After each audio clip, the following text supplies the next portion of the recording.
하나님 말씀 창세기 39장입니다. 창세기 39장 1절에서 23절까지 교독하겠습니다. 요셉이 이끌려 애굽에 내려가매 바로의 신하 친위대장 애굽 사람 보디발이 그를 그리로 데려간 이스마엘 사람의 손에서 요셉을 산이라.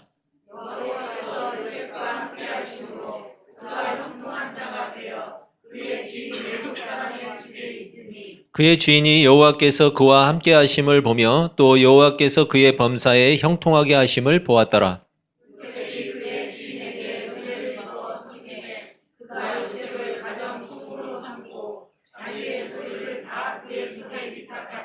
그가 요셉에게 자기의 집과 그의 모든 소유물을 주관하게 한 때부터 여호와께서 요셉을 위하여 그 애굽 사람의 집에 복을 내리심으로 여호와의 복이 그의 집과 밭에 있는 모든 소유에 미친지라.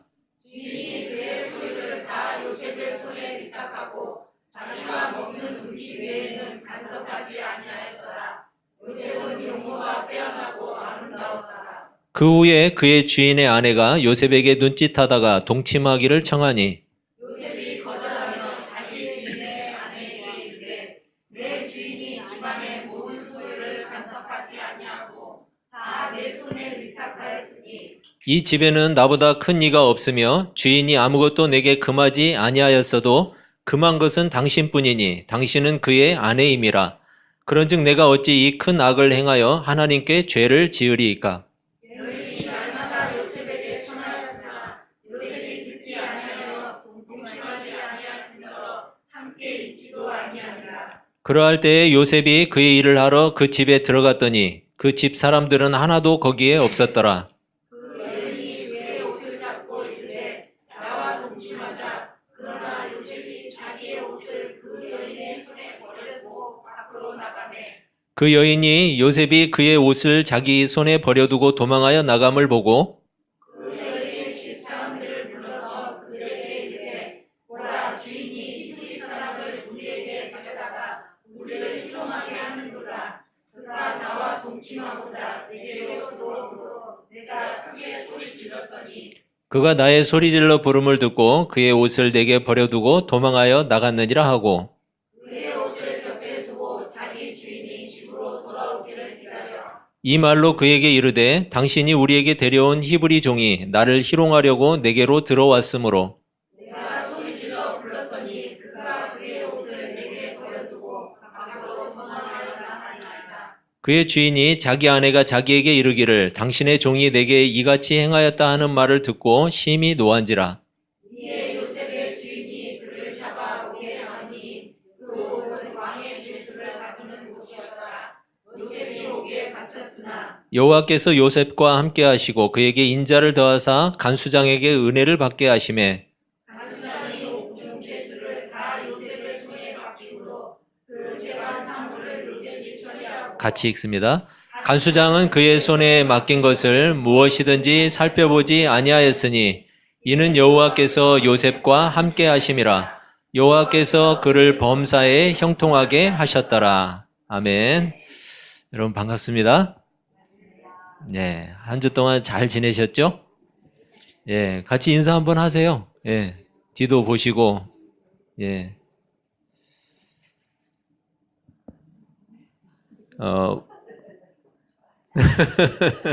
너무 좋아하시는 것 같은데. 여러분, 우리가 지난주에, 유다 이야기, 요셉의 이야기에서 갑자기 유다의 이야기로, 전환이 됐던 것을 봤는데, 다시 이제 요셉 이야기로 돌아왔어요. 우리가 왜 유다 이야기를 했는지 지난주에 살펴봤기 때문에, 요셉의 이야기를 계속해서 보면, 우리가 이 요셉의 이야기를 통해서, 내 삶을 어떻게 대입해 보면 좋을 것인가, 그것을 한번 보면 좋을 것 같아요. 많은 사람들이 하나님을 믿는다고 말을 하죠. 그런데 사실 그 사람들을 자세히 살펴보면 그 사람들이 우리인데 우리를 자세히 살펴보면 하나님을 믿는다기보다는 하나님을 이용하려고 하는 것 같아 보일 때가 있어요. 마치 누가 더 하나님을 효과적으로 잘 이용하는지 시합하는 사람들처럼 보일 때가 있다는 얘기죠. 제가 말씀을 준비하면서 이 땅을 살아가는 그리스도인들이 어떻게 살면 좋을지 다시 한번 생각해 봤어요. 아무리 생각해 봐도 하나님을 이용만 하려고 하는 태도는 옳지 않은 것 같아요. 옳지 않을 뿐 아니라 버려야 되죠. 특히 오늘 본문에서 하나님의 사람들이 자신의 삶을 바라보는 태도가 어떠해야 하는지 그것을 설명해 주고 있어요. 여러분, 성경이 보여주고자 하는 바른 관점을 꼭 여러분은 가지셔야 돼요. 저도 마찬가지고. 그 관점이 없으면 우리는 성경을 오해하게 돼 있어요. 여러분은 하나님을 믿는 목적이 뭐죠? 하나님을 믿는 목적. 누군가 와서 너 하나님 왜 믿어? 라고 물어보면 뭐라고 대답하실 거예요? 잘만 대답해서는 안 되고요. 우리가 하나님을 믿는 목적은 하나님께 복을 받고 복을 누리기 위해서예요.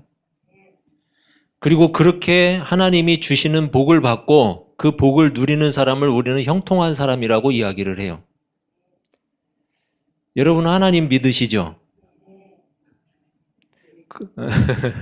그렇다면 하나님이 주시는 복을 이미 받으셨죠? 시원찮네요. 아직 못 받았다라고 생각하는 분이 있는 것 같아요. 그리고 하나님이 주시는 형통의 삶을 살고 계신가요?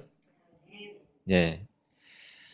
이 땅에는 수많은 그리스도인들이 있는데 그 많은 그리스도인 중에 자신이 하나님께 복을 받았고 그래서 자신이 형통한 삶을 살아가고 있다고 생각하는 사람은 의외로 많지 않아요. 여러분처럼 아멘 아멘 하는 사람이 글쎄요, 예배당에서는 많을지 모르지만 예배당에서는 많을 거예요, 분명히. 그런데 그렇게 생각하는 사람이 생각보다 아주 적어요. 하나님을 믿으면 복을 받는 것이 당연하고 형통한 삶을 사는 것이 당연해야 해요. 그렇죠? 그런데 많은 그리스도인들이 자신은 아직 그렇지 않다고 생각한다는 거예요. 예배당에서는 그렇다고 대답해요. 그런데 실제로는 그렇지 않다고 생각해요.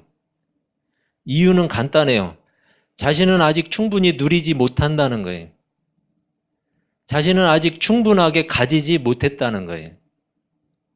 더 가져야 되고, 더 누려야 되고, 더 맛있는 거 먹어야 되고, 더 좋은 옷 입어야 되고, 더 좋은 차, 더 좋은 집 가져야 되는데 아직 그렇지 못하다는 거죠. 결국 자신이 아직은 하나님의 복을 충분히 받지 못했고 아직은 형통한 삶이 아니라고 말하는 이러한 사람들, 그게 우리가 될 수도 있어요. 그러한 사람들이 받고 싶어하는 복과 형통은 이 땅에서의 소유와 이 땅에서의 만족이에요. 그렇죠, 여러분? 하지만 그것은 성경이 말하는 복과 형통이기보다는 세상이 말하는 복과 형통이에요. 물론 성경이 말하는 복과 형통을 위해서 이 땅의 가치가 수단이 될 수는 있어요. 그렇지만 그 자체가 목적은 아니라는 거예요. 그럼에도 불구하고 이 세상의 복과 형통을 받고 싶은 사람이 많으시죠? 세상이 말하는 복과 세상이 말하는 형통을 한마디로 말하라고 하면 이거예요. 자신이 생각하고 자신이 원하는 대로 모두 이루어지는 것. 그런데 여러분, 제가 예전에도 한번 했던 질문인데 자신이 생각하고 원하는 대로 다 이루어진다면 그게 정말 형통이고 복일까요? 그럴 거라고 생각을 하시겠죠? 아닐 거예요. 제가 아는 한 그것은 복이 아니라 엄청난 재앙이에요. 지금 여러분 생각 속에 뭐가 들어있는지 한번 잘 살펴보세요. 여러분 마음속에 뭘 원하시는지 잘 한번 살펴보세요. 옷이라도 들고 한번 살펴보세요. 거울을 보고 한번 물어보세요. 자기 자신한테. 여러분은 여기서는 물어봐도 대답 안 하실 거잖아요. 그죠? 우리 마음속에 무엇이 들어있는지 성경이 말을 해요. 디모데후서 3장인데 제가 읽어드릴게요. 사람들이 자기를 사랑하며 돈을 사랑하며 자랑하며 교만하며 비방하며 부모를 거역하며 감사하지 아니하며 거룩하지 아니하며 무정하며 원통함을 풀지 아니하며 모함하며 절제하지 못하며 사나우며 선한 것을 좋아하지 아니하며 배신하며 조급하며 자만하며 쾌락을 사랑하기를 하나님 사랑하는 것보다 더하며. 여러분, 이래도 우리 생각대로 다 이루어지는 것이 형통이고 복인가요? 만약 우리가 원하는 대로 다 이루어진다면 세상은 순식간에 난리가 나고 말 거예요. 하나님의 은혜가 아니면 우리는 엄청난 혼란과 재앙 속에서 살아갈 수밖에 없는 그런 존재예요. 여러분, 지금 내 삶이 내 마음대로 되지 않는 것에 감사해야 돼요. 여러분, 내 삶이 내 마음대로 된다면 내 삶은 지금 하나님 앞에 서 있지 않아요. 모든 일이 내 마음대로 되었으면 좋겠다는 생각, 이 생각은 자신이 자기 인생의 주인이 되겠다는 거예요. 뿐만 아니라 세상 모든 것의 주인이 되고자 하는 욕망이에요. 결국은 태초에 아담이 그랬듯이 자신이 하나님처럼 되고자 하는 것이라는 거죠. 우리는 아담의 욕망이 인간을 죄와 타락으로 몰았다는 사실을 잘 알고 있어요. 그럼에도 불구하고 그 죄와 타락의 인자가 여전히 우리 가운데 존재하면서 우리를 유혹하고 있다는 거예요. 여러분, 지금 여러분의 삶의 자리에는 누가 주인 되어서 앉아 계신가요? 하나님이신가요? 아니면 여러분 자신인가요? 우리는 성경이 말하는 하나님의 형통을 경험하고자 이 자리에 앉아 있는 거예요. 만일 우리가 계속해서 우리 자신의 주인이 되고자 한다면, 그렇다면 우리는 하나님의 형통을, 적어도 성경이 말하는 하나님의 형통은 경험할 수가 없어요. 오히려 아담의 전철을 밟는 불행한 사람들이 되고 말 거예요. 오늘 본문에는 그 삶의 모든 자리에 하나님을 주인으로 모신 한 사람이 나와요. 그 사람이 바로 요셉이었어요. 요셉은 자신의 형들로부터 배신을 당한 사람이에요. 노예로 팔린 요셉이 그 애굽 땅에 있는 바로왕, 이 바로왕의 친위 대장인 보디발의 종으로 팔려가요. 여러분, 참 불행한 사람이죠? 그런데 뜻밖에도 요셉은 그곳에서 인정을 받아요. 보디발의 온 집을 맡아서 관리하는 총무가 된 거예요. 여러분, 비록 고난 가운데 있었지만 아주 잘 나가는 사람이 된 거예요. 거기서 잘 나가봐야 뭐예요? 그죠? 노예인데. 그런데 요셉이 보디발의 집에 들어오는 날부터 그를 지켜본 여인이 있었어요. 그게 누구였어요? 보디발의 아내였어요. 우리가 오늘 본문 내용을 통해서 쭉 살펴봤지만 보디발의 아내가 결코 정숙한 여인이 아니라는 것을 금방 알 수 있죠. 창세기 39장 6절에서는 요셉을 이렇게 묘사하고 있어요. 요셉은 용모가 빼어나고 아름다웠더라. 얼마나 잘생겼는지 보고 싶죠. 네, 나중에 천국 가서 보세요. 정숙하지 못했던 보디발의 아내가 이렇게 빼어난 용모의 요셉을 보게 되었어요. 보디발의 아내는 요셉이 들어오는 첫날부터 그 마음속에 음란한 마음이 불타기 시작했어요. 여러분, 오늘 7절에서 이렇게 말씀하죠. 그 후에 그의 주인의 아내가 요셉에게 눈짓하다가 동침하기를 청하니. 그리고 날마다 요셉을 유혹해요. 날마다. 10절에서도 그래요. 여인이 날마다 요셉에게 청하였으나. 하지만 요셉은 단호했어요. 자신의 주인인 보디발을 배신하지 않은 거예요. 그러던 어느 날 요셉은 자신의 일을 하기 위해서 보디발의 거처로 들어갔어요. 총무기 때문에. 보디발의 부인은 그 공간에 요셉 외에는 아무도 없다라는 사실을 알고 요셉을 유혹하기 시작해요. 그런데 뜻대로 잘 되지 않죠. 이 여인은 요셉의 겉옷까지 붙들면서 애원을 해요. 그런데 요셉의 의지는 분명했어요. 왜요? 그 삶의 주인은 하나님이었기 때문에. 요셉은 그 여인이 잡고 있던 자신의 겉옷을 벗어버리고 도망을 쳐요. 뜻을 이루지 못하자 보디발의 아내가 분노했어요.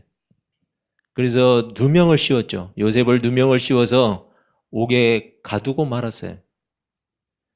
여러분, 우리는 이런 생각을 해볼 수도 있어요. 요셉이 적당히 타협했다면 어땠을까? 훨씬 잘 나갔겠죠? 예. 여러분 요셉은 지금 노예잖아요. 찬밥 더운 밥 가릴 때가 아니잖아요. 어떻게 하든지 자신이 살 길을 찾아야 되는 거예요. 쥐도 새도 모르게 눈 한번 딱 감아버리면 되잖아요. 제가 지난번에 말씀드렸죠. 쥐도 새도 모르게는 쥐하고 새만 모르고 다 알아요. 그게 쥐도 새도 모르게. 여러분 그렇지 않아도 누가 알아요? 하나님이 아시잖아요. 하나님이.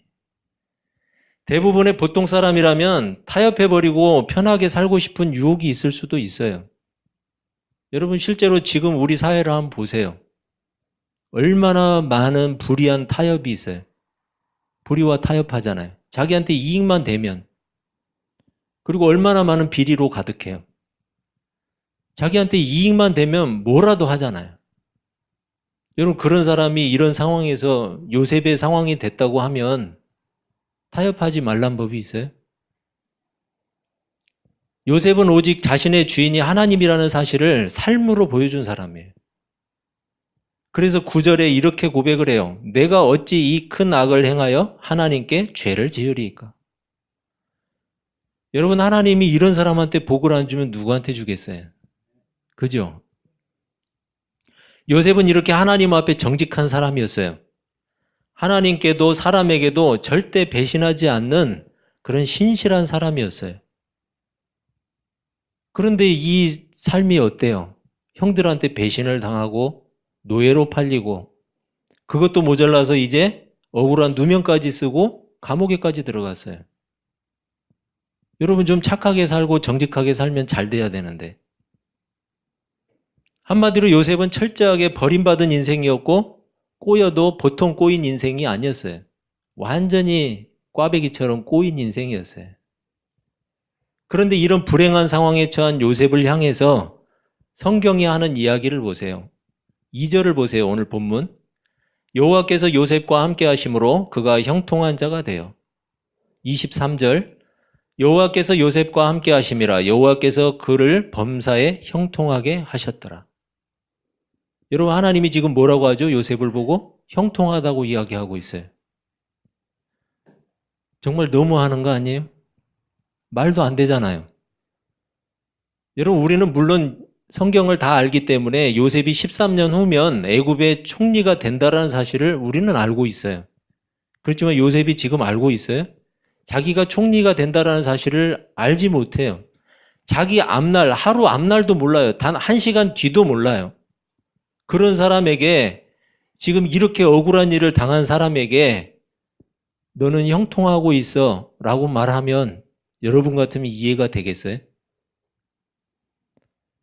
여러분 지금 혹시 우리 삶에도 감당하기 싫은, 내가 감당하고 싶지 않은 삶의 어려움이 있을 수 있어요. 우리 삶 속에는 도저히 이해할 수 없는 일들이 무수하게 많잖아요. 삶이 만만하고 쉬운 사람이 아무도 없어요. 인생에는 자신이 원하는 일들만 생기지 않아요. 왜 이렇게 삶이 꼬이고 힘든지, 그리고 도저히 감당하기 싫은 일들이 많죠. 그런데 만약 그런 상황에서 누군가 우리에게 너는 지금 형통하고 있어 라고 이야기한다면 여러분 같으면 어떻게 하시겠어요? 한 대 때려주시겠죠? 요셉이 지금 그런 상황 가운데 있는 거예요. 자신의 현실을 도저히 받아들일 수가 없어요. 요셉은. 받아들이기 힘들어요. 요즘 젊은 청년들에게 그런 일이 있으면 어떻게 해요? 한강에 가서 뛰어내릴지도 몰라요. 여러분 살겠어요? 그렇게 꼬여서? 그런데 성경은 이런 상황 속에서도 요셉을 형통한 사람이라고 이야기하고 있어요. 우리는 누구나 만사형통 좋아하시죠? 그래서 제가 오늘도 말씀 제목을 만사형통의 비결 이렇게 정했는데 찬송가 384장 무슨 일을 만나든지 만사형통하리라. 이 부분을 부를 때 우리가 유독 힘차게 부르는 이유는 만사형통하고 싶다는 거죠. 여러분 얼마나 좋아요 만사형통하면. 누구라도 자신의 삶이 형통하기를 바라죠. 앞서도 말했지만 모든 일이 자신이 원하는 대로 다 이루어지는 것, 이게 바로 우리가 일반적으로 알고 있는 만사 형통이에요. 그런데 또 제가 얘기했잖아요. 그건 형통이 아니라고. 그건 재앙이라고. 여러분, 만약에 우리가 창세기 39장까지만 알 수 있고 그 이유는 알 수 없다면 요셉을 보고 형통한 사람이라고 이야기할 사람은 단 한 사람도 없어요. 그렇죠? 그런데도 하나님은 창세기 39장의 시점에서 요셉에게 뭐라고 해요? 너는 형통한 자다. 이런 말도 안 되는 상황 속에서 하나님이 요셉을 형통하다고 말씀하실 때는 그만한 이유가 있겠죠. 이유 없이 이야기하지 않을 거 아니에요. 만일 우리가 그 이유를 알게 된다면, 그것만 안다면 하나님의 자녀인 우리가 겪고 있는 수많은 고난과 어려움에 대해서도 좀 더 바르게 이해할 수 있겠죠. 그리고 하나님의 선하신 뜻을 알고 하나님을 더욱더 의지하게 될 거예요. 여러분, 오늘 본문의 목적은 거기에 있어요. 성경이 말하고자 하는 형통, 이것을 설명해 주는 단어가 있는데 제가 2개만 볼게요. 그런데 오늘 하나만 볼 거예요. 토부라는 단어가 있어요. 토부라는 단어가 있는데 이것은 우리가 한번 살펴봤어요. 창세기에서. 이 말은 좋은 것, 선, 번영 이런 뜻을 가지고 있어요. 이것을 형통이라는 단어로 성경에서 사용을 하고 있어요. 그런데 이 단어가 사용하는 창세기 1장을 보면 하나님이 보시기에 좋았더라 이런 표현이 7번이 나와요. 창세기 1장에. 여기에 나오는 좋았더라 라는 이 말이 바로 토부라는 말이에요. 토부. 그리고 이 좋았더라 라는 말과 짝을 이루는 말이 있는데 그게 뭐냐면 그대로 되니라. 이렇게 이야기하면 잘 못 알아들으니까 문장을 한번 볼게요. 창세기 1장 11절을 보면 하나님이 이르시되 땅은 풀과 씨 맺는 채소와 각기 종류대로 씨 가진 열매 맺는 나무를 내라 하시니 그대로 되어. 그대로 되었죠? 12절 땅이 풀과 각기 종류대로 씨 맺는 채소와 각기 종류대로 씨 가진 열매 맺는 나무를 내니 하나님이 보시기에 좋았더라. 여기에 나오는 하나님이 보시기에 좋았더라가 바로 토부라는 단어고 형통이라는 단어예요. 그런데 왜 하나님이 보시기에 좋았느냐? 하나님이 원하는 대로, 하나님이 의도한 대로 그대로 되었어요. 여러 가지 종류의 식물과 나무를 그대로 내라 하니까 그대로 되었어요. 그러니까 하나님이 보시기에 좋았어요. 형통한 거예요. 여러분, 이런 토부의 의미를 오늘 요셉에게 대입을 해보면 요셉의 삶이 요셉의 의지대로만 다 되었다면 과연 형통했을까요? 요셉의 의지대로라면 요셉은 어때야 돼요? 지금 애굽에 와 있어서는 안 돼요. 어디에 있어야 돼요? 아버지 집에서. 야곱이 있는 그 아버지 집에서 여전히 아버지의 사랑을 혼자 독차지하고 누리면서 사는 게 그게 요셉에게 형통이에요. 아무런 고난이나 불편함도 없이 좋은 음식에 좋은 옷에 있어야 형통한 거예요. 요셉 마음대로 된다면, 요셉의 의지대로 된다면. 요셉은 자신이 꾸었던 그 꿈과 같이 모든 형제들을 다스리는 야곱의 후계자가 되어야 돼요. 그래야 요셉에게 형통인 거예요. 그렇게 되는 것이 자신의 꿈을 성취하는 일이기 때문이에요. 하지만 만약에 그렇게 되었다면 야곱의 70명의 식구들은 훗날 찾아오는 7년간의 흉년을 넘기지 못했을 거예요. 그렇다면 가나안 땅으로 향하고 있는 200만이 넘는 거대한 이스라엘 민족, 이 민족은 존재하지도 않았겠죠. 하지만 요셉의 인생은 요셉의 의지대로 되지 않았어요. 오히려 하나님이 의도하신 대로 이루어졌어요. 그걸 보고 하나님이 뭐라고 했어요? 형통하다 이 얘기했어요. 요셉의 인생이 우리가 보기에는 참 답답하고 꽉 막혀 있는 것처럼 보이지만 하나님께서 요셉을 형통하다고 말씀하신 이유는 하나님의 시각에서 하나님이 의도하신 대로 제대로 잘 되고 있다라는 거예요. 여러분, 우리에게도 힘들고 어려운 고난의 시간은 종종 찾아와요. 내 삶이 내 마음대로 되지 않고 답답해 보이고 좀 더디게 보일 수 있어요. 하지만 비록 우리 삶이 그렇다 할지라도 하나님의 의도대로 잘 이루어져 가고 있다면 우리는 분명히 형통한 사람이에요. 그런 의미에서 모든 그리스도인은 형통한 사람들이에요. 왜냐하면 그리스도인의 모든 삶은 누가 붙잡고 계세요? 바로 하나님이 붙들고 계세요. 그리고 하나님의 의도하신 대로 이루어져 가고 있어요. 그렇기 때문에 우리는 형통한 사람이에요. 여러분, 여기에 만사 형통의 비결이 있어요. 자신의 의도대로 모든 일이 잘 이루어지고 있는가에 관심을 두지 마세요. 그보다 자신의 삶이 하나님 안에 있는가를 확인하세요. 여러분, 하나님 안에 있는 자신을 발견하시길 바랍니다. 그렇다면 여러분은 이미 만사 형통의 비결을 가지신 분들이에요. 지금 비록 내 의도대로 되지 않을지라도 실망하지 마시길 바라요. 왜냐하면 하나님이 의도하신 대로는 잘 되고 있기 때문이에요. 설령 여러분 의도대로 되지 않아도 하나님의 의도대로만 된다면 여러분은 모두가 형통한 사람이기 때문에, 그리고 하나님의 의도는 내 의도보다 더 선하고 더 좋은 것이기 때문이에요. 내 삶이 하나님에 있는가, 그리고 내 삶을 향하신 하나님의 의도는 무엇인가, 이것을 날마다 살피시기를 바랍니다. 그래서 하나님이 의도하신 그대로 되는, 그래서 또 하나님이 보시기에 심히 좋은 그러한 형통한 삶을 다 사시기를 주님의 이름으로 축원합니다. 기도하겠습니다.